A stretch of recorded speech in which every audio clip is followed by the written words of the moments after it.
The Great Coffee Cup Heist and Other Crimes Against Office Culture by Blessings. Ethan stormed into the office like a man who'd been personally wronged by his alarm clock, public transport, and possibly the concept of mornings in general.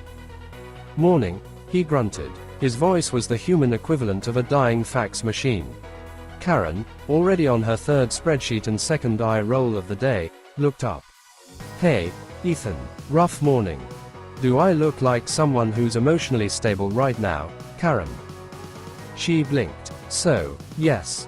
Ethan ignored her and beelined to the break room. His hands trembled as he reached for salvation, coffee. But disaster struck.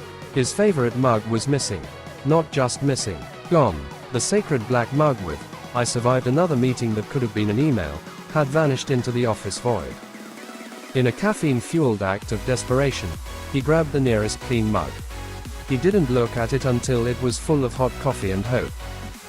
Karen's voice cut through the air like a knife. "Is that my positive vibes only mug?" Ethan took a long, defiant sip. "Was." The office fell into stunned silence. Birds somewhere outside flew away. A thunderclap rumbled ominously in the distance, even though it was sunny. Thus began the mug war. Karen retaliated with glitter in Ethan's keyboard. Not the cute kind, weaponized glitter. He typed, "Meeting agenda," and launched a shimmer bomb. Ethan countered by replacing all her pens with crayons. All her notes became masterpieces in wax. Karen escalated. A passive-aggressive PowerPoint presentation left open on his monitor titled, "How Not to Be a Mug Thief, A Cautionary Tale." Then came the meeting. The meeting that wouldn't end. Everyone gathered in the conference room. No one knew why. No one ever knew why. "Let's keep this brief," said Sandra, the manager, who lied like she breathed. 3 hours later, Dave tried to make a break for it. "I think that's everything."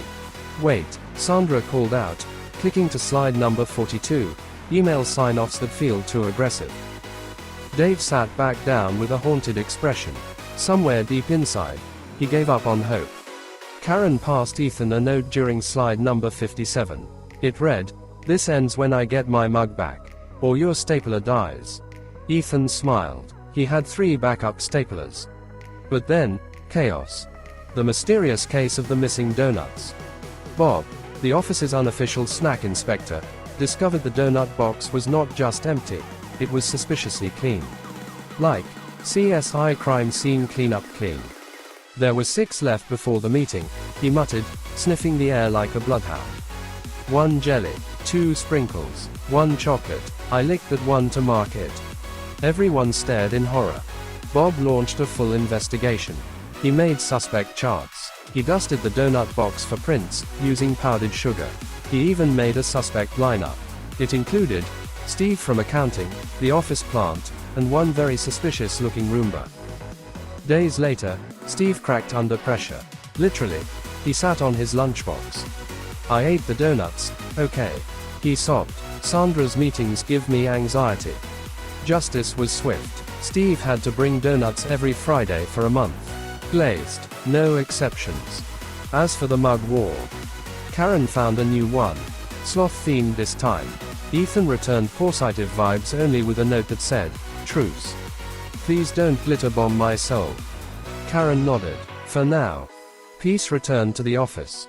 But only until someone touched Bob's yogurt in the fridge. And that would be War Part 2.